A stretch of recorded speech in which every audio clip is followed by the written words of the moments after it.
आज अनेक लोक बचसा करती, प्रभु को निंदा करती।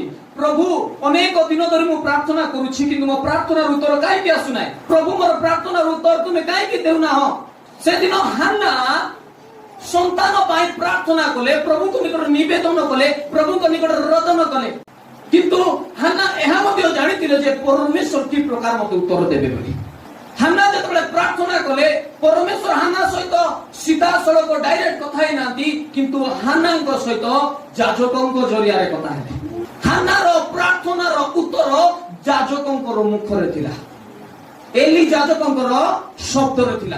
चिंता करंतु से दिन जदी हान्ना एली याजकଙ୍କର शब्दरे विश्वास करि न थाते, से शब्द को ग्रहण करि न थाते, हान्ना जीवन सारा प्रार्थना करताते, जीवन सारा अश्रु झराइताते, किंतु तार प्रार्थनार उत्तर से पाई न थाते। से कंफ्यूज्ड रे जीवन यापन करताते। प्रभु काहे कि मोर प्रार्थनार उत्तर आसुना।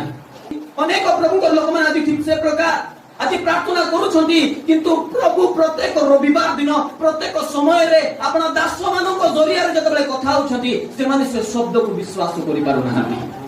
आपना याजकर वाक्य, आपना याजकर मुखर शब्द आपण मानकर प्रार्थनार उत्तर अटे। आमेन।